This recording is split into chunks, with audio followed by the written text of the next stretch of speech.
Díomh go léir is an ormhór domsa mar ar a dachas bheithm sa na cád táchtach sa agus bhhaile mar dús má bhhachas a ghálas ocht an cuire agus is ocht an ama agus an deisio ó chuirtam chun búla liv agus chun leart liv inniuh. Distinguished guests, ladies and gentlemen, it is indeed a very great pleasure for me as Minister for Education to have the opportunity to visit with you and speak with you here today. And at the outset, I would like to especially thank Michael Gillespie, your General Secretary, and indeed your President, Liz Farrell, for the invitation to join with you and have the opportunity to be here. So thank you. I'm very mindful at the outset of this gathering that our school communities and families in Headford and indeed in Portlaoise have suffered very terrible and awful tragedy this past weekend. And I know that all of you here join with me in extending our very sincere sympathy and indeed our solidarity with the families and most especially the school communities. So thank you for that. Easter week is always a highlight in the education calendar. It affords all of us in the education sector the opportunity to take time and space to come together to share thoughts, ideas, and experiences, and indeed work collaboratively to share the education agenda for the coming year. I'm very, very mindful of the very significant and important work that this organisation, the TUI, does in so many different ways to enhance and improve the work and the world of education. I was especially honoured late last year to unveil a commemorative plaque to Patricia Hurley, a trailblazing teacher, advocate and trade union leader in my home county of Kerry, the first female vice president of the Vocational Teachers Association, a forerunner of the TUI. I remember her and the many, many men and women of this trade union who do such sterling work and who laid the path upon which we walk today in our determination to serve and nurture the young people in our care. We remember them all, and I, as Minister for Education, remember them all with gratitude and respect. This week, we are all celebrating 25 years of the Good Friday Agreement, a truly momentous moment in our history on this island. However, at conferences this week throughout the country, I have also taken time to reflect with delegates that 2023 also marks a decade since Malala Yousafzai, a Nobel laureate, gave her speech on her 16th birthday to the United Nations about the rights of women and girls to education. She spoke passionately about the need for peace, but also about the value of education. She said, one child, one teacher, one book, one pen can change the world. In Ireland, we are fortunate beyond measure to have a strong, stable education system where our teachers embrace diversity and inclusion, and indeed appreciate the wisdom of young Malala. Our schools in recent times have become safe havens for more than 15,000 children and young people fleeing unimaginable suffering and war in Ukraine. As Minister for Education, I am immensely appreciative of the way that you, as teachers and school leaders, have opened your classrooms but also your hearts to young people and their families from Ukraine. It is worth noting that Ireland is leading the world in the proportion of children and young people from Ukraine being enrolled within the mainstream school education system. However, I do know in my heart that enrolling them is really only the first step. Teachers are working tirelessly every day, not just to teach them, but to help all the young people in their classroom to adapt to this new world. There is a strong culture in Irish schools which welcomes diversity and supports inclusiveness. As Minister, I want to assure you that the government's commitment to investing in diversity and inclusion is there and in its broadest sense. But I am more than conscious that it is you as teachers and school staff that make the real difference to these young people every single day in your classrooms. In Ireland, teachers are trusted professionals at the very centre of what is globally considered a high-quality education experience. We know well that the quality of teaching is the major contributing factor to educational outcomes for students. In Ireland, we are fortunate to attract entrants to teaching who are of a very high calibre. But I am conscious we must ensure that we build a strong career pathway for all teachers so they do stay within the system. And I am mindful that we must continue to ensure that their calibre is copper-fastened throughout their career with continuous professional development and opportunities for reflection, collaboration, and innovation. Our system is not perfect, no system is. But no education system either can stand still. The needs of society are constantly changing. But we can together acknowledge the considerable positives apparent in our profession and in our schools.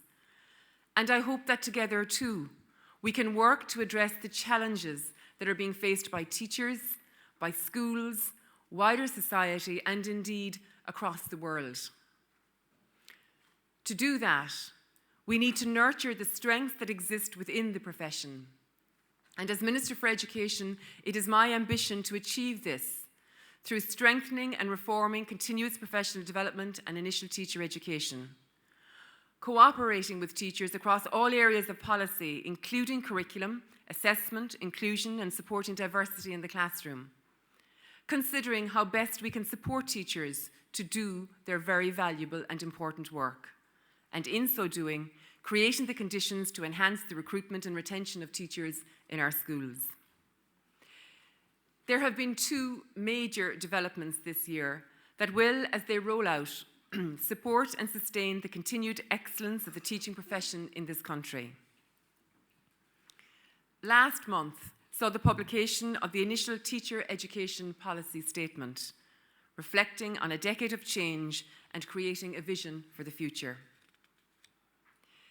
The policy statement reflects on a significant period of change for the provision of initial teacher education in Ireland and sets out a vision for initial teacher education to 2030. It draws from an extensive and comprehensive consultation process with a range of stakeholders, including policymakers, higher education institutions providing ITE, management bodies, unions, students, teachers, and various advocacy groups in the areas of inclusion and special education needs, along with a review of recent relevant research. As I have already acknowledged, we are deeply fortunate in Ireland to have such a highly skilled, engaged, and committed teaching workforce. It is of enormous benefit to our children and young people and to society as a whole. And I'm very clear that we must continue investing in the quality of our profession, and initial teacher education is a vital step forward in this regard.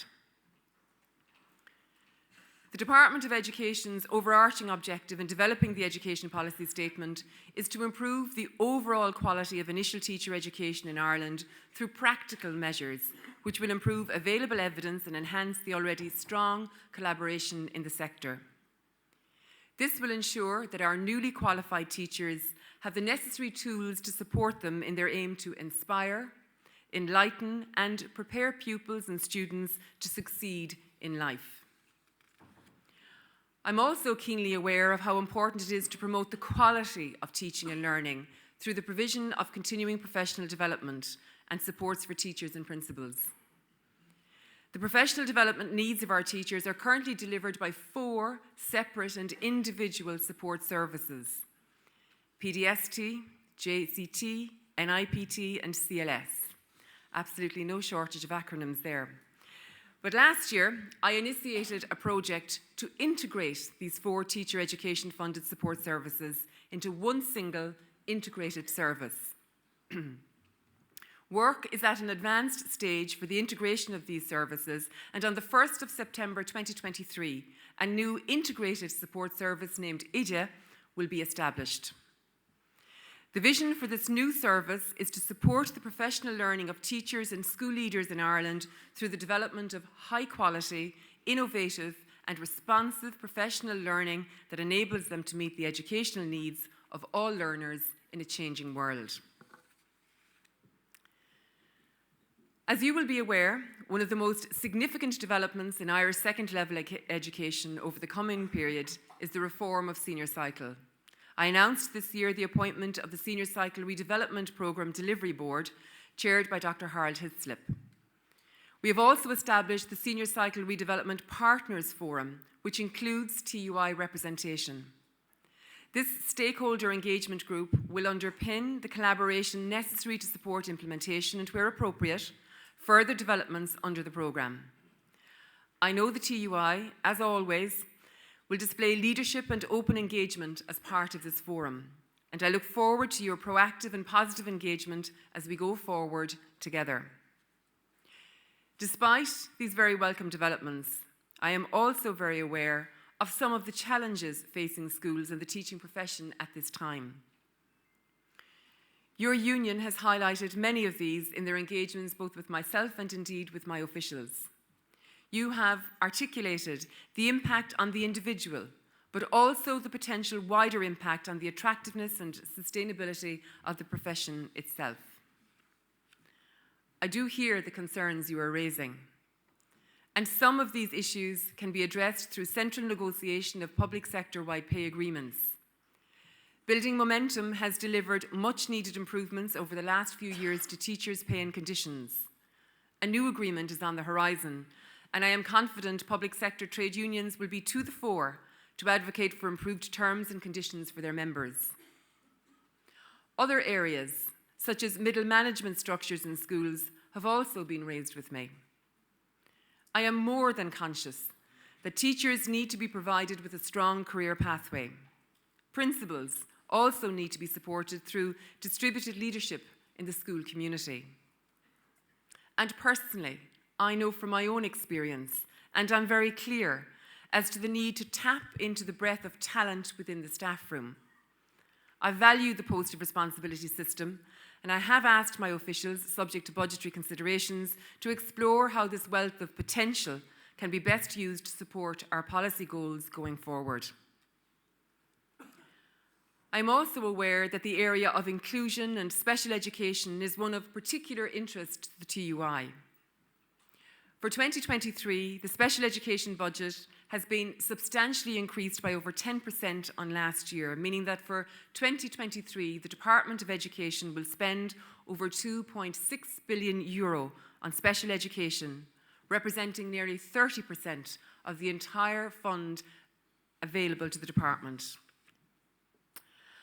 Among other initiatives, this funding means that for the first time ever, there are 19,000 teachers working in the area of special education and over 20,000 special education needs assistants.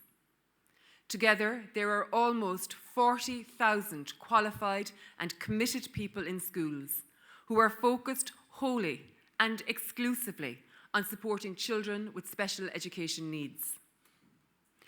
Again, while the department provides these resources to schools, I know, and I know only too well, it takes an enormous amount of commitment and work from individual teachers and staff at school level to support our children and young people with additional needs.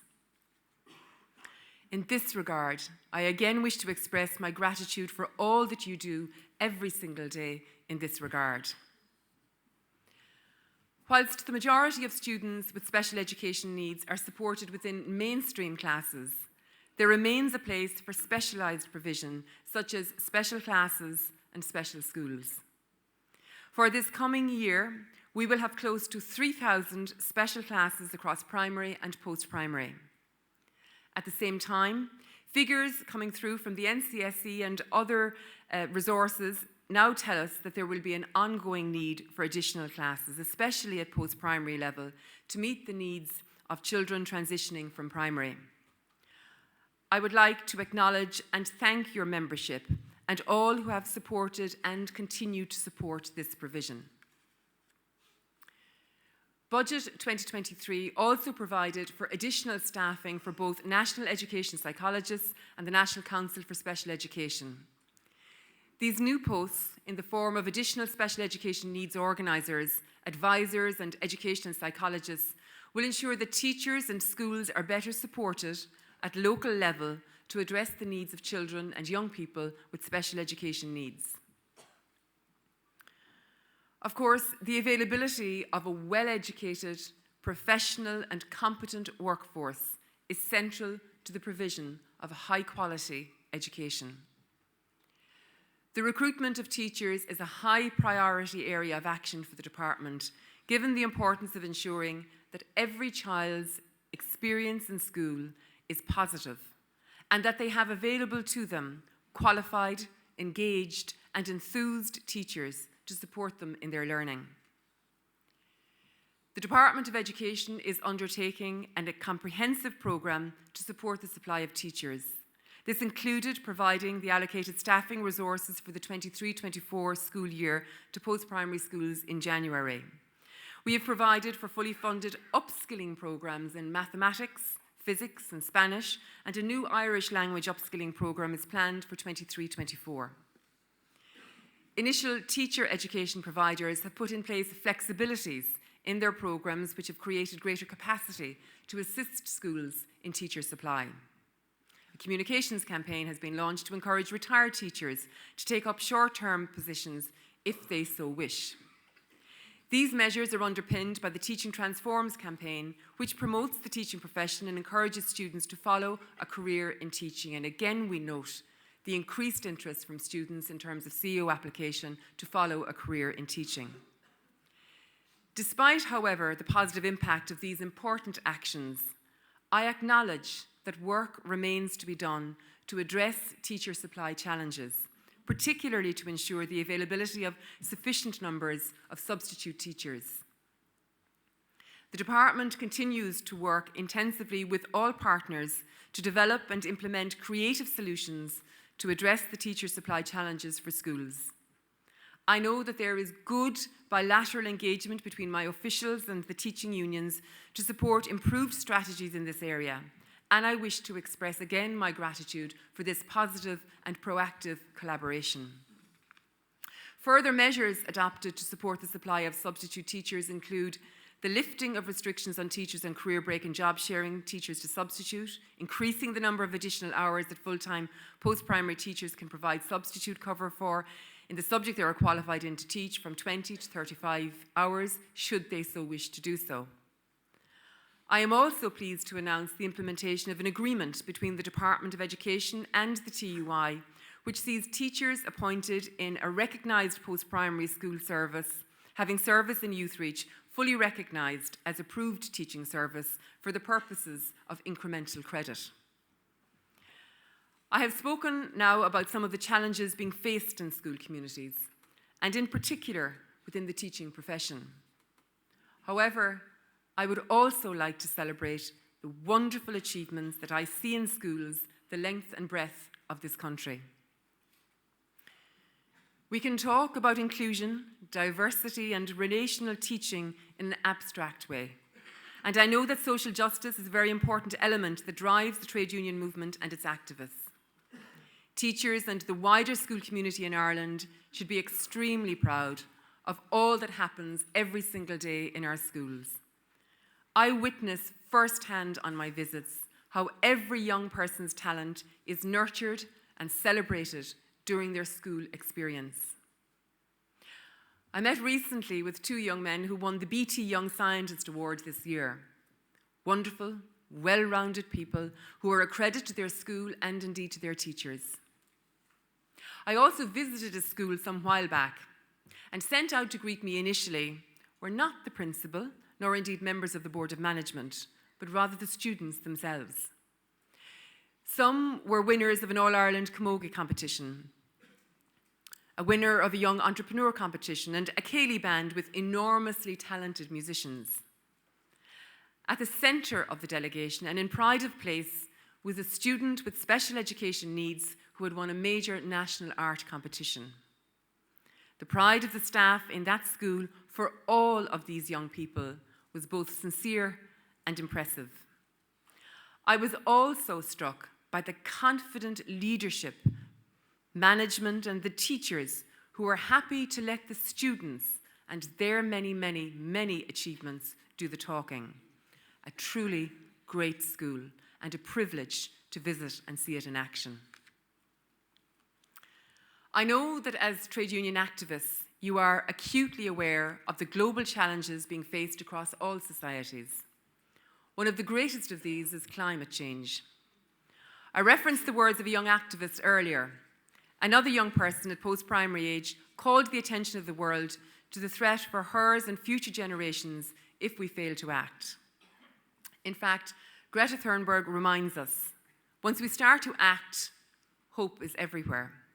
So instead of looking for hope, look for action. Then, and only then, hope will come. I want to sincerely acknowledge and celebrate the outstanding leadership of teachers and school communities in promoting green schools and sustainability initiatives right across the school environment. I also want to acknowledge that we all have our part to play in making the world a safer place. I want to respect and acknowledge and indeed salute the work of teachers and school leaders and the work they undertake to make sure that schools in Ireland are places where children and young people feel safe to be themselves, free from the constraints of outside worries. School staff and students alike share a responsibility to ensure that all children and young people are included and that they get an opportunity in a school environment to flourish, not just academically, but also socially and with their friends. I was truly overwhelmed this year by the commitment of schools and education bodies to the launch of the new anti-bullying strategy, Cináltas, kindness. I look forward to working with you and other education partners to update the anti-bullying procedures and to implement the comprehensive actions in the plan. And so the work continues. And I thank you for what you do every single year and every single day and every single month in our schools in a variety of different ways to mentor, to mind, to support and guide the young people in our care. Gura míle maith agaibh go léir.